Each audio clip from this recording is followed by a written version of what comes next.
Hello and welcome back to Redefine Parenting. I'm your host, Veenu Keller. I want to welcome you to Spanglish World Network and Her Network on Zingo TV channels 250 and 251. Please remember to download both the Zingo TV app on respective app stores on iOS and Android devices. While you download, make sure to rate and leave a comment. The app is free. Zingo TV is also available on Google Chromecast, Amazon Fire Sticks, Roku Sticks, and all smart TVs 2016 and forward. Tonight, I am really excited to have my special guest. I have been following this gentleman's work for many, many years. When he was introduced to us, his work was introduced to us many years ago from Tony Robbins at one of the seminars. And, many of us are familiar with the DISC personalities, and there's other personality tests out there. So when Tony was talking about Dr. Stephen Cowan, he talked to us about the 5 elements. And when he described these elements, it really made sense when you think about the wood and the fire and the water and the earth and the way that we look at these elements, and then we see how we create our personalities. But what I really enjoyed about this gentleman's work is when I was understanding it when it came to kids and really starting to see kids as heroes, and that all of our children have a hero inside of them. And and he'll tell us more about it in just a minute. And my perspective of this is that when our child's lacking another element, we could start to see the different behaviors in them starting to show up, because it's like almost like a craving that they're needing something that they're missing in them. And all of a sudden, as a behavior specialist and looking at behaviors, I'm like, a light bulb went off in me. And so I tracked this gentleman down and I said, I have to bring him on my show because his work is so inspiring. It's made a difference in the work that I get to do with my clients. So without further ado, I want to welcome Dr. Stephen Cowan. Thank you so much for joining us tonight. Thank you, Veenu. It's a pleasure to be here, and thanks for the sweet intro. I think this idea of inspiring parents, which is what you're doing, I'll support anybody who's doing that, because parents are real heroes in the world. When I define this very specifically, I use the word hero a lot with my work with kids, and often I'll ask them, well, what is a hero, right? And they go through all, Superman and Spider-Man and stuff. I said, no, a real hero. How do you define it? We go through all these kind of characteristics. Does a hero have to be brave? Do they have to be kind or caring? Do they have to never give up? All these qualities. And I let kids rate it in any way they want. There's no right or wrong. And then once we go through it all, I say, so who's a real hero in your life? And invariably they get it. The light goes on and they realize that their parents are dedicated to them. They've sacrificed certain things of their own for the love of their kids. So love becomes a very key element to being a hero. And so a lot of my work with kids is how to be a hero and how to grow that inner hero, because you can't get away with what you were born with. So what you just said, which I think is really exactly spot on, is this idea of redefining behavior. Like, so many kids come to me and bad behavior, or is doing this or doing that. And I said, well, let's redefine it as there's a skill that's not well developed. And so you're seeing it as behavior, but there's an underdeveloped skill. How to round out that human being so they feel empowered in the world, feel like heroes, feel like they have a purpose, feel, good about themselves. Is my mission.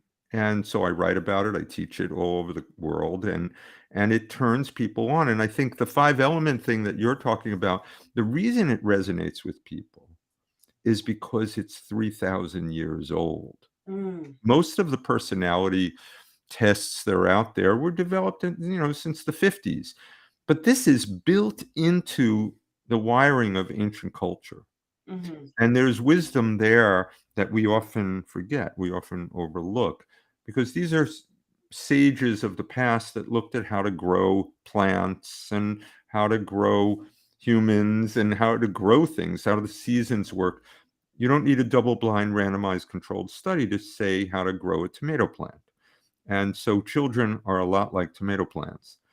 And if your tomato plant has 5 tomatoes on August 20th and mine has 3, does that mean there's something wrong with my tomato plant?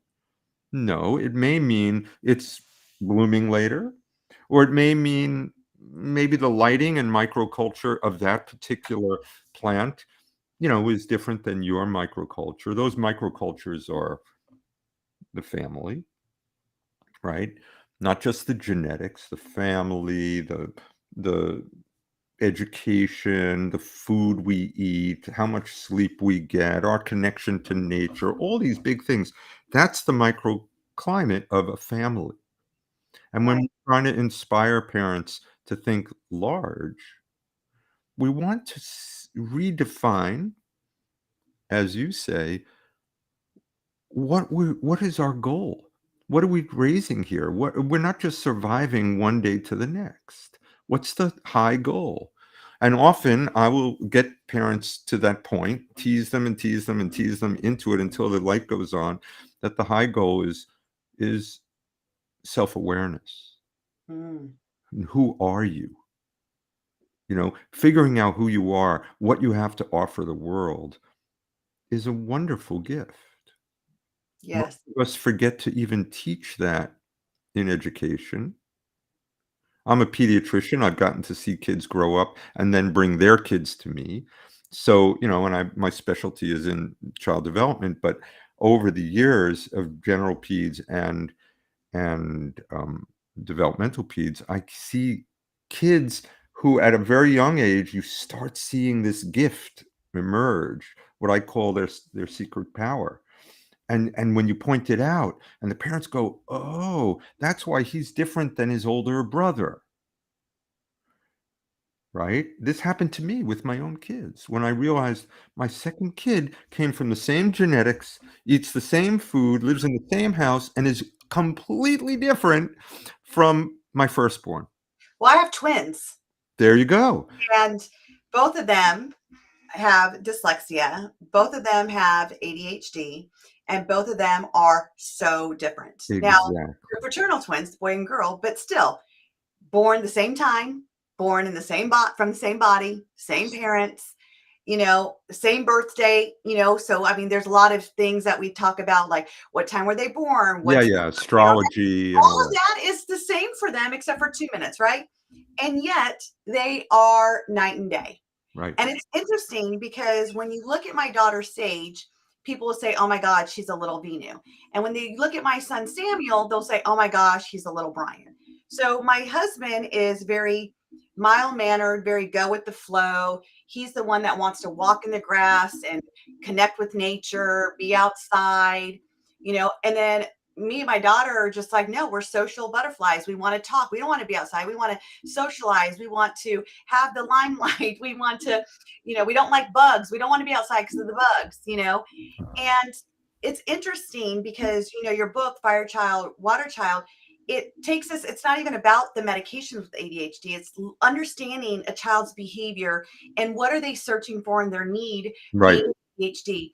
And I'm going to be honest because I think that I speak for a lot of parents out there. The fear is to follow different strategies to get my children off medication. The fear I have is the phone call I'm going to get tomorrow saying, well, Uh, he has meds today. yep. And it's like, okay, well, I'll do it during the summer. Yep. And summer comes and they're at soccer camp or this camp. And it's like, oh gosh, am I ready for that phone call? They didn't have their meds. I don't know when the right time is. And yet I don't want my kids on meds. I Yep. just got a message from my son's teacher the other day going, did you change his meds? Because he's not really eating and sometimes he is eating and he's kind of all over the map. And I was like, gosh, I don't want to keep going through this. I want my child. And I asked my husband, he's like, well, he hates being on his meds. It doesn't make him feel good. That's right. And we haven't changed his meds and we do the med checks, like we're supposed to. Well, here's a problem right off the bat. So you mentioned two things. One is the fear of the phone call. Everybody lives in fear of the phone call. Yes. Okay. And I'll run through the 5 types for everybody on the show in a second. But even what you're describing, which is really beautiful, is your intuition, your maternal wisdom says, I really don't want him on the meds, but I'm afraid that he won't succeed or that I'll get the phone call, right? Now, the pharmaceutical industry, which has done wonderful things in medicine, in this case, is commandeering that fear of the phone call and telling you keep them on the meds as if it's a panacea for all your problems. And it never is, for many, many different reasons. And I don't actually want to bash the medicine at this point, medication for ADHD, because in some kids it helps. What I would say is in 20% of the cases, this is my experience after 35 years, it's a home run for ADHD. Mm. But you got it. So that opened my eyes, because I was doing this, treating it like a one size fits all. Oh, your kid has the symptoms of ADHD. Therefore, the books say, and the way I was trained, you put them all on meds. But that's a one size fits all model that doesn't actually cultivate an appreciation for the uniqueness of each child. Right. And that's dumbing down human nature. Yes. And that really freaks me out, because we have these great gifts of creativity. We're survivors of ice ages. We've invented amazing things, and we're dumbing it down now in the 21st century. That it makes no sense. So for me, I feel that was a wake-up call, because I was finding 80% of the time I was prescribing the same meds, and kids were having bad reactions, or it worked for a little while and then didn't work. And then you add more meds or higher doses or all kinds of things. So that opened my eyes to this other model, this very ancient model of saying, well, since my kids are very different, and so many of the kids I took care of in my peds practice, especially the twins, were completely different, just the way you said about Samuel and Sage. I was intrigued by that. How come nobody ever talked about that in my pediatric training? So in the ancient Chinese medicine arts and Chinese philosophy, East Asian philosophy, we have this uniqueness, these styles, these adaptive styles. And in ancient times, in India, in China, in South America, Native American culture, the chief would come around and say, oh, you will be our storyteller, and you will be our hunter, and you will be, and this was old stuff that recognized certain qualities, certain skills. So I started really diving into that, and I realized it was catching fire. Parents really loved it, because instantly they felt like I knew their kid. Yes. Whereas when you go to a doctor who doesn't take this time to look into temperament styles, it's just one size fits all makes you feel kind of like you're in a factory a little bit. Yeah. And that's not fair to you, because you love your kids. You know your kids better than anybody. Parents are experts. I will never be an expert on your kids. You live with your kids. I want every parent on your show to realize that they're the experts. Don't outsource that. That knowledge is priceless. You know your kid. Don't let anybody convince you you don't know your kid. Now, fear can shut that down, that knowledge, that intuition, what's right for this kid versus that. I'll tell you a simple story, and then we'll get into the five. So when I was studying this 25 years ago, almost 30 years ago now, when I started studying this form of medicine, I thought I was supposed to be a fire person, fire temperament, because my father was. And I Mm. want you and your husband to take note of that. Although they seem like mini yous, they're not. I will guarantee they're not mini versions. They're slightly different combos. They have your characteristics and others, right? And so I thought, well, I must be fire because my father was fire. And the teacher, my mentor, said, dude, you're not fire. You're like a wood earth dude. And it was like a liberation for me. I didn't have to be exactly like my father. I didn't have to live up to that style. I learned things from him. Fire people are very big energy. They light up a room. They they have this joy of life. They're optimists. They're goofballs. They're not too serious about stuff. They're intense, but like drama queen intense. They're not driven people. If Mm, anything, they're more, you know, let's hang out, let's play. They that's don't my have, daughter. That yeah, is my daughter. they don't have the drive you have. And that's why my daughter, that I could see the same, because when you said that, I'm like, she's a fire and I'm a Yeah. wood. Even the way you said about the bugs, that's more fire than wood. You scored highest on wood. So what is wood?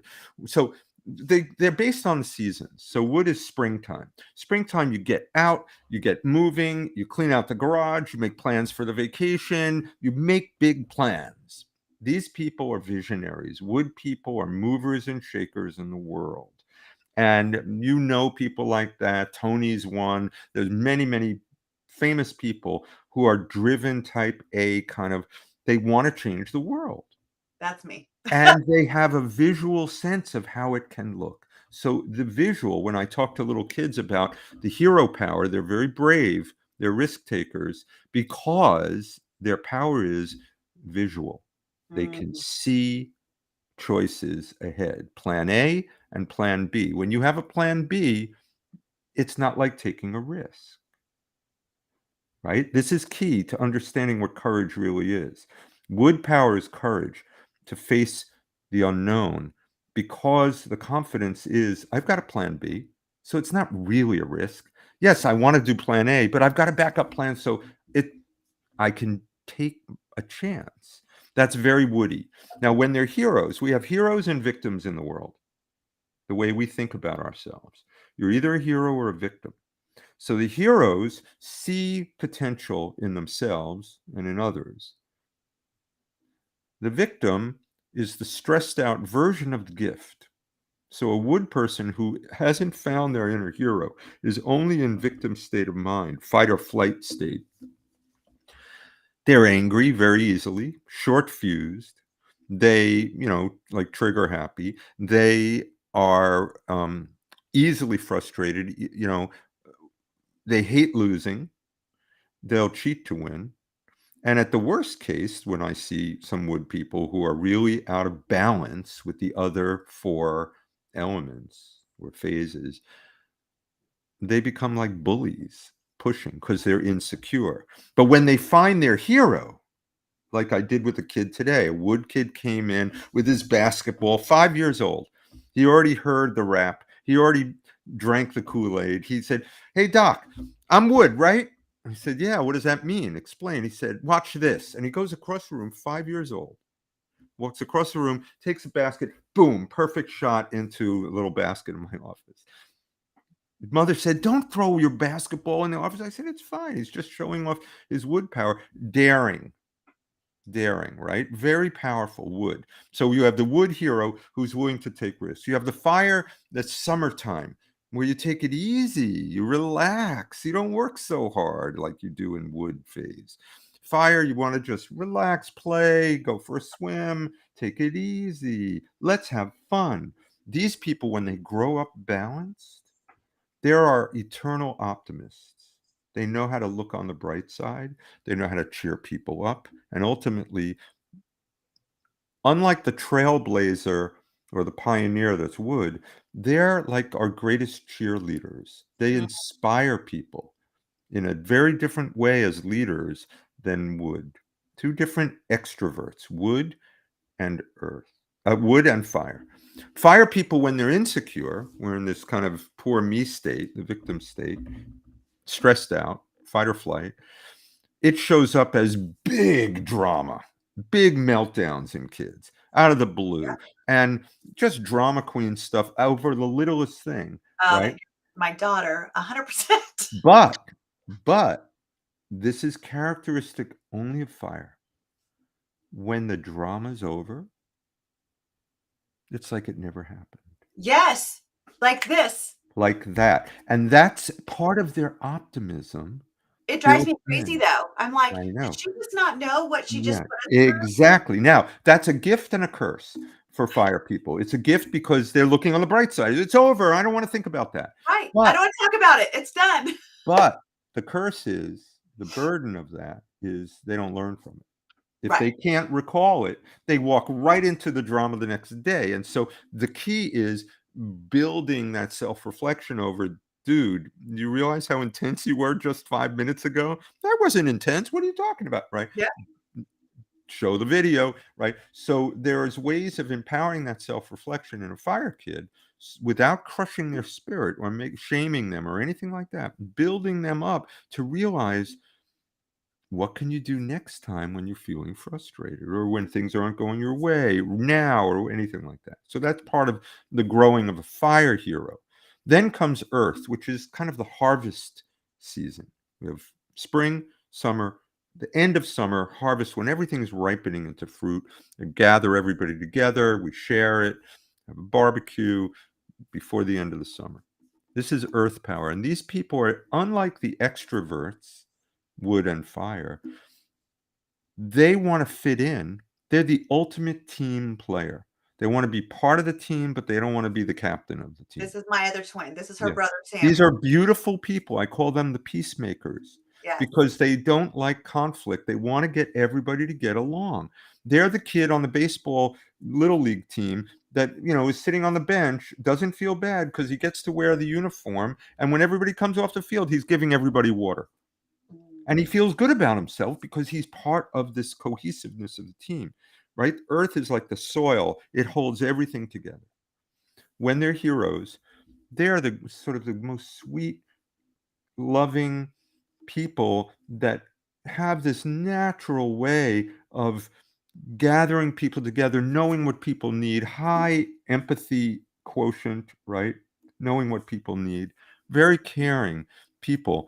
And the insecure version is overcaring, worrying about stuff that's none of your business, Mm-hmm. getting into people's business when it's not really yours to do, worrying about mommy when you're in the middle of school. And so you can't pay attention because you're busy worrying. It's a different kind of ADHD than the wood kid who's hyper and wants to get up and move and doesn't want to be told what to do, or the fire kid who just wants to play and becomes the class clown. And they different ADDs. Wow.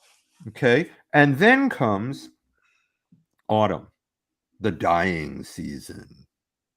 So this is a heavy moment, right? Summer's over, harvest passed, whatever tomatoes you didn't pick are rotting now on the vine. This is what I now call, in the book, I called it metal, which is traditionally what it's called. I call it gold power.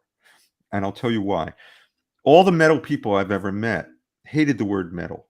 It wasn't elevated and elegant enough for gold personalities. So when I call it gold, then they feel good, right? Because it's precious metal, silver and gold. So this is very high degree of aesthetics, knows right and wrong, high moral regard. I call them the wise judge, people who know right and wrong. They have a deep sense of grace, gracefulness, gratitude, sacredness, right? But it's very precise. All your clothes match. Everything has to be well put together. Your handwriting is perfect. You can see perfection in the world. They become our designers, our architects, our engineers when they're balanced. It's beautiful. They give us beauty. But when they're insecure and stressed out, they're uptight, judgy, compulsive people that get stuck on what's wrong. The Mm. glass is always half empty. Nothing's ever perfect. Nothing's ever good enough to themselves and to others. So they judge themselves just as harshly as others. So the goal is to elevate that into the hero level. And last but not least, probably the most misunderstood of all five is water, winter time. So water power is the deep thinker, the philosopher, the dreamer, the absent-minded professor, the poet, right? The inventor, the out-of-the-box thinker who comes up with ideas nobody ever thought of before, right? These people are very unusual people. And in our culture, which is a very woody culture, they get kind of left by the wayside. And yet they sometimes have the greatest ideas if you give them a chance. They move very slow. They prefer to be alone. And that freaks people out, worries parents, because they're in their room building with Legos for hours. And what they're building is not what's on the box, which is what a gold kid would do. Exactly what's on the box. Look, mommy, I made it exactly the same. The water person is making castles that nobody ever thought of before, lost in his own world of fantasy and things like that. But we need those people in the world because they come up with ideas that are going to change the world. They may have the cure for cancer. Is that like Elon Musk? Elon Musk is a weird mix. He does have some water. Um, he also has a lot of wood. Mm. He had to build it out into wood. He would never get, it's more like Leonardo da Vinci Mm. or David Thoreau or Einstein or even Howard Hughes. These are weird, watery people, and so they're, very unusual people that just deep, deep thinkers. What we often say about them is they'll say you're having a conversation at dinner, and then they come out with something we say out of left field that has nothing to do with the conversation. Mm. Classic water. You know why we say out of left field? Because I was a baseball player. In baseball, we send them to left field because no balls get hit out there and they can just stare at the clouds. So these are the five. When they're insecure, stressed out, the version that's not the hero version, they go dark. They get very dark and deep, and you can't get them out of their shell. They won't leave their room. And parents get very worried about that. They're shut down. They look depressed. Right? So each of these often come to me in the kind of stressed out version, but the first step for every parent who's listening, first see the hero. Because if Mm. you can see the hero in your kid, they'll feel seen Yes. and they're much more likely to rise to the occasion if they see you seeing not the problem, but the hero. You know what? I just want to emphasize that because that's one of the things that I talk about to parents all the time. Whatever you see your child as, they're going to live up to that because they don't want to disappoint you as the parent. Right. You know, Right. so if you're and you've read my book, teach your children that they're enough. I talk about, Exactly. taking away the blame and the shame so your child can Exactly. feel seen and they can feel heard without feeling judged and have a safe space to communicate to their parents. And that's exactly when you're seeing their hero, is seeing what they're doing right versus always what they're doing wrong. I think as Exactly. parents, especially in the generation I grew up in the Gen X, and I talk a lot about this, and this is what redefined parenting is. We can't raise our children the way we were raised because we're in a different generation. We are. Life And is different. it is. In my generation and Generation X, my mom and all my friends' parents and everything, they were seeing everything that was wrong in us to correct it to make us good adults. Yep. Now that's why I'm redefining it. I'm saying, wait a second, let's start seeing what's great in our children and lift them up through that. And even in a program that I created, Crack the Code of Parenting, I say, love their weaknesses into their strengths is one of my chapters. Exactly. Exactly right. And in fact, I love the way you say that because the weakness isn't really a weakness, it's just underdeveloped. So, what do we mean by that? So, once you understand the five basics, then you take it a step deeper and understand they're all related. Water feeds wood feeds fire feeds the earth. Earth makes the gold in the earth. From the top of a mountain of stone, you get the water. Each one helps the next one. And that's really helpful to know in terms of what you need. What does your child need if they're having trouble in anything? That you always ask, love asks, what is the need? What is the skill that needs to develop, right? Mhm. Not from this kind of outsourced way but actually from an organic way of understanding. Then we take it one step further and understand across this, we have this cycle, right? This cycle that goes water to wood, wood to fire, fire to earth, earth to gold, gold to water. That's a beautiful helping cycle. But then we have to be a hero, you have to be challenged. If you Mhm. have no challenges, you're spoiled. And so you want to be challenged in order to grow, right?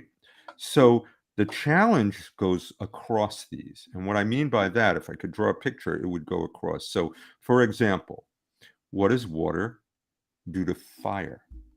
It would put it out. It can put it out if it's too much. That's when water is very quiet, fire is very loud. Fire freaks out when it's quiet time. Oh, yeah. So we got to make peace between them so that there's not a hatred of, there's a boring, I don't want anything to do with it, right? Nothing's happening, right? So we want to make friends with water. A little bit of water cools down fire. And so Mm, what does that mean? That could be taking a bath every night for your fire kid to just bring the energy down because they're living with all cylinders burning, right? Bring it down. Some Epsom salt baths. What does also water mean? Listening. Quiet time. Let's just listen together. Listen to some music. Listen, go in nature and listen to that. Listen, whisper to each other. Do some games that bring the energy down. That's water challenging fire to not be afraid of quiet or slow down time, right? What does fire do to gold? It melts it. Now, too much fire destroys all the beauty and structure gold adores. Often, fire kids are making fart jokes in classroom, like one of the kids that came to me today and said, "But everybody was so serious. I had to lighten it up." And he was sent to the principal. Now, I had to explain to the principal, he's a fire kid. He is a natural entertainer. He doesn't like it when everybody's so serious. And he said, "But we have to get through the curriculum, and we were doing math class, and now you hurt the feelings." So I have to help fire be a hero to gold, not melt it down. Water has to be a hero to fire. Not put out. You don't want water to be Debbie Downer at a party and start talking about the world's going to end. Water right. can do that. So that he has to learn how to be a hero to fire to help him. Gold cuts down wood. And that can be very hard for wood people because gold is about rules and order. And wood people are creative and they want to do it their own way and don't tell me how to do it. And now there's a battle going on. We see that in school too, because school has a lot of gold requirements. So now we want gold to be a hero to wood. When gold's a hero to wood, it carves it, it prunes it. You get more apples on the apple tree when you prune it. That's when they're getting along. And then finally, wood can drive right through the earth, bulldoze the earth if it's not being a hero. And wood can dominate an earth kid like Samuel. We've got to be careful with that. He needs to develop his own wood, which is competitive and driven, because earth people are a little more, I don't want to compete. You have both though, because I see that also in him, but I also see a lot Good. like That's both. the beginning of balance. When Yeah. you can see exactly the language you're saying, Veenu, I see both, you're already empowering your kid. The ability to see both these cross challengers in him, you already know he's going to be okay. Because he wants fairness, he wants everyone to get along, but yet he's competitive and he wants to win. That's the balance of wood and earth. Now, the more of these guys you have working for you, the more guarantees he's going to be successful. So I guess my question, let's go back to the ADHD, in which you've Sure. given a beautiful explanation of the elements. So, and I'm just going to use my twins as an example because I think they're a great Sure. opportunity here. So before I had them diagnosed, um, the public school was just pushing them along. Oh, they're going from kindergarten to first grade. And then we put them in private school in second grade. And the teacher's like, hey, something's not right here. Like their reading's not up to par. Let's go get them tested so we can serve them the best way. We need to have some tests. So we take them and lo and behold, they're ADHD. They're 6 levels behind in reading, both of them. Six Right. levels behind in second grade. Yep. So I did not want to put them on medication, but I spoke to, the education professionals, and they said, if your child was diabetic, would you withhold, insulin from them? I'm like, no.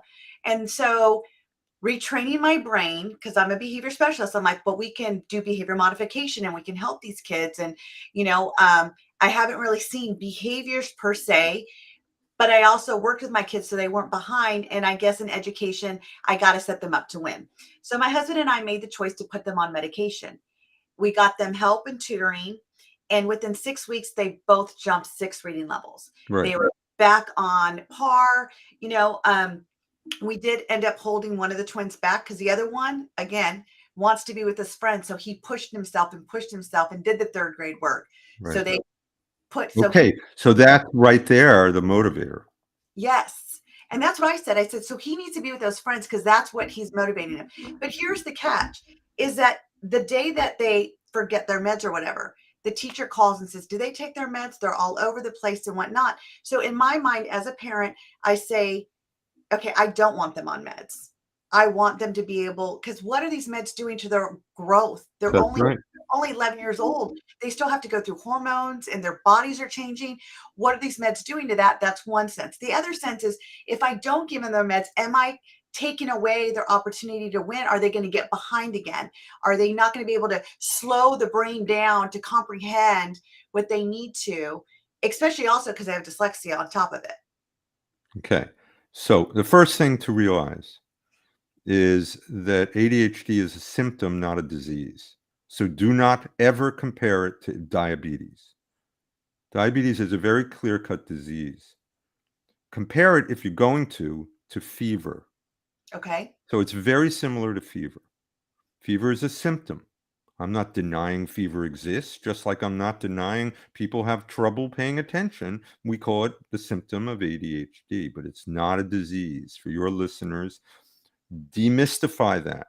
If you get into disease thinking, then your kid has some chemical imbalance or some broken part in their brain. That's nonsense. There's no evidence of that anywhere.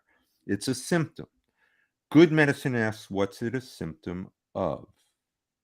Now, this is because if I said to you, oh, your kid has 103, leave him on Tylenol for the rest of his life. No way. You wouldn't, that immediately either people laugh, that's absurd, or they say what you said, no way, that's ridiculous. Well, that's the problem with these medications. It sounds like he's Adderall deficient. That's nonsense. Now, I'm not against medication because it can be a window to boost a kid up if you know the right kid. If you have a water kid, I'm much more concerned because they can become suicidal on these meds. And it says it on the black box of every one of these medicines, but they never tell you who. And some kids develop tics and OCD, but they never tell you who. That's more the gold kid.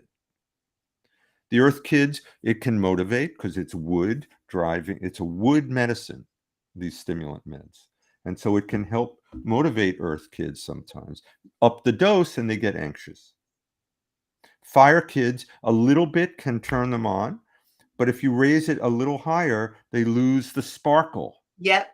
Well, And everybody loves fire kids. And when you lose the sparkle, A, they don't like the way they feel on it. And B, nobody else does because they're charmers, right? They have a sparkle in their eye, and now you've dulled that. So a little bit, you're better off with a cup of coffee with fire kids. But let's back up for a second. So it's a symptom. We're talking about attention. Attention is one of these things that can be trained. Mhm. It's been done for thousands of years. Back in India, they were training attention. It was called meditation, right? Every culture can train it. But what I do, the first thing I write down for a kid or a parent, when they say, yeah, it's my ADHD, I say, hold on. I write an equation, a simple equation. I write the word attention equals interest. Because you know that if your kid's interested in something, like your son was interested in being with his friends, so he was driven, he's going to pay attention, he had the motive. Interest equals attention. Interest means I care about this. So you watch a kid playing video games who has ADHD, has no ADHD when he's playing the video games. Why? If this was diabetes, can you have diabetes in one room and not diabetes in another room? That's absurd. Thank you, because you have just proven what I have said for many, many years that because I've worked with mental health for many years. I've worked with many clients that had ADHD. And this is what has always confused me. I'm like, it's interesting that when they're interested in something, they can Exactly. pay full attention. They listen to the rules. They know the rules. Absolutely. They can win at the game because they listen to the rules. But as soon as you put them in a history class where they're no longer interested, Now, they're bored with it. okay, now hold on. Why do you think now, before we came on the show, I was talking to you about kids not being able to visualize as much Yes. anymore? Well, hold on. Why do you think the numbers in ADHD have quadrupled even in the last 10 years? Now it's 1 in 3 high school boys are medicated for ADHD. That's absurd, right? But why do you think I've watched that since 1985 go skyrocketing up? Why do you think it's rising? Can't be genetic if it's an epidemic. No, I think that people have put the meaning on it, and they've made it the meaning, the rules of ADHD so easy to That's possible. match it. That's possible. You. You're right. That's possible. And the pharmaceutical industry may have made it easier access. There are more drugs on the market. Fair enough. But there's another piece to this that I call slow modem syndrome. I talk about it in my book, slow modem syndrome. So this is a term I made up. So back in the day, I was the first person on our block to get a computer in 1991. And everybody from all my neighbors came around to see how fast it painted the screen. The dial-up modem. It was a 25 dial-up modem or something. 2 years later, I got a 56K dial-up modem, and everybody came by and said, "Oh my God, that's so fast!" It was literally painting the screen like that. If I put you on one of those now, you'd pull your hair out. You'd be banging the keys, going, "What is wrong with this thing? It's not loading up," right? So I think what's happening with a lot of kids, there's a lot of evidence of this, that they've adapted to this new technology really well. You watch the way kids are on their phones or on computers, they're paying attention beautifully. Kids with ADHD, no problem paying attention there. And then they have to go back to an analog setting called history class, where a teacher's analog taught. How are they supposed to go backwards? You can't do it if you get a slower connection on your computer. That makes so much sense. So we're caught in this kind of in between moment. Your kids, I believe, will have a different form of schooling, and we have to question at what loss, but nevertheless, you even saw during the pandemic, some kids loved being on online school, and some kids hated it. Did it. You know who hated it?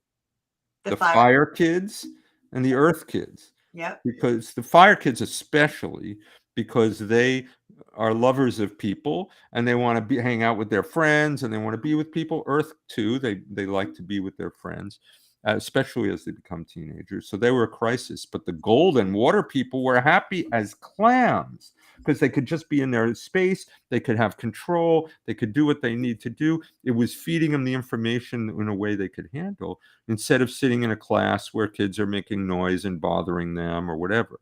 So we're in this adaptive moment, in between moment. And because of that, we're labeling kids who have adapted. Every kid I've seen with ADHD has had some other area where they're passionate, where they have absolutely no problem paying attention.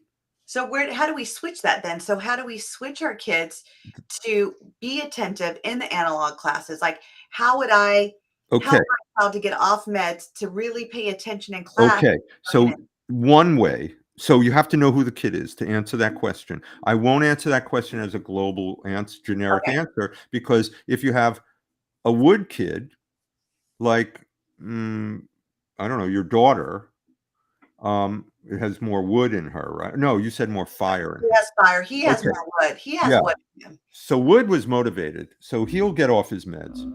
Well, Wood kids, the best, so in the 5, let's talk about meds first. Wood kids, it's lights out.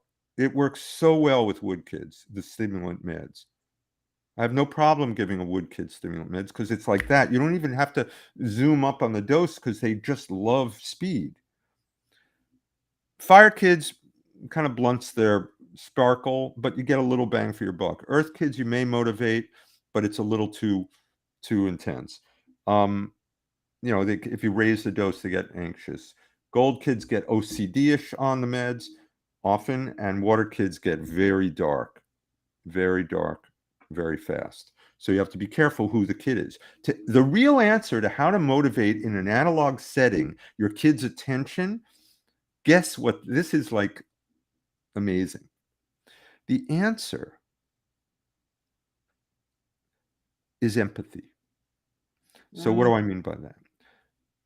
The connection between the child and the teacher has to be really extra strong, personalized, so that kid feels loved, and that kid will feel then motivated to live up to that teacher. That's what's missing in our modern streamlined education system, that if the kid doesn't feel specially loved for who they are, and exactly what you said at the beginning of this, which is why your work is so good, this idea that seeing what's right first in the child, feeling loved, they'll rise up and be motivated to make that teacher proud. And that's enough motivation for them to focus. Not all the time. Remember, I was a boy with ADHD. They didn't call it that back then. But I was in the back of the class making paper airplanes and throwing them to my friend in the front of the class. And they were really good paper airplanes. So they flew really well. I was very proud of myself. The teacher sent me the principal over and over until I had a teacher that changed my life and realized I was probably the smartest kid in the class. But it took enormous energy on her part to work with me, for me to respect her and want to do good by her. I had to have empathy for her, but she had to make the first move to understand me, to take the time to motivate what turns my mind on. That's on the teacher. That's not fair to blame the victim in that situation, because we just talked about this moment in time where the digital world is converging with the analog. Oh, they're still teaching the way they taught, 100 years ago. That's not fair for this age. You just said it. This generation is different It than is. even your generation. And it's interesting because I have ADHD, so does my husband. And Everybody has ADHD right. somewhere. And you know what? I was never medicated as a child. I got medicated when I was an adult, and but what you just said, I remember the two teachers that made the most impact in me. And those are the two classes I did the best in. Of course, no Like, accident. I felt like they cared about me. They really, really saw me, and they really, really wanted to see me succeed. And they were putting so much into me. And I didn't even realize at that age. But what you just said, I'm like, oh my gosh. They saw you. Yes. And then you lived up to them. And so that's the power, that you became a hero because they cared first. And, when I have gone around to schools trying to move this forward, the poor teachers, who I have a lot of compassion for, are in such a crunch right now. They're so stressed out with curriculums and being scrutinized with their scores and their grades and all the standardized testing and everything, that they have no time to individualize that loving connection with each kid. So I can't blame the teachers. And yet I know they're the solution, because Yes. the kid will live up to that loving, feeling seen state, the very thing you're talking about in all the work you're doing. Feeling seen as a child by a mother who's not comparing you to your sister or to your brother, but seeing you for who you are. And this is a language, this fire child, water child is just a language for you to use. It's not the cure all for anything, but it's a language that's a loving language to honor each of us in our complexity. Nobody's an archetype of wood or fire. We're mixes of all of these. But look at you. You just put this up on the screen, right? Look at the mix. This is what, on the nonprofit Turn Us All Kids, we have this questionnaire that you guys can take, and you'll see we have them all in us, but different degrees. So you first start with, Veenu's strongest, wood, boom. But you know, that's number one. Fire's close, is actually, earth is the second, which is kind of cool. That's the mother in you. In some ways, I don't know what you were like before you had kids, but I know that being a mother grew earth power automatically in you. And so that's why that's moved up, Mm. right? Then next comes fire, which we see when you smile, you light up the screen, right? That's the fire. Then comes gold, close to the fire, which is beautiful, very close. And then we have this water kind of lost in the shuffle, and that's that very deep, quiet, contemplative, start writing journals and poetry. Not And my thing. yeah, Dr. but Cohen, not my you thing. but you can cultivate it to round yourself out. Right. But it pushes, it's like, no, no, that's too woo woo for me, right? So I have a water child and a fire child, but they're mixes. The fire child has a lot of earth as a close second. The water child, has a lot of fire, which is an unusual mix. And so finding the mix of complexity within each of your children, when they see their powers, it changes your relationship with them. They feel loved on a deeper level and they'll rise up. And you have to trust that they will, because Yes. I've seen it hundreds and hundreds of times. Dr. Cohen, this has been such a great opportunity. And I'd love to have you back because there's so Yeah, much I love we talking really to need you. to dive deep into this. Yeah. And I know that there's a lot of our listeners, we have over 1 million viewers a week on this show. And I know a lot of them all over the world could benefit from your work. Please, guys, find Dr. Stephen Cohen, get his book, Fire Child, Water Child. Go take the free assessment, see what's going on with your kids, with you, with your partners. Let's, together accumulate the heroes inside of our children and inside of us. We got to bring this up and, find that balance. So And why don't I come back at some point with all your listeners who have questions or just want to tell stories about how this resonated, and let's develop the conversation that way. I would love to. I'd love to because we could take comments and stuff on here. So That's great. we'll definitely plan that out. Thank you again, Dr. Cohen.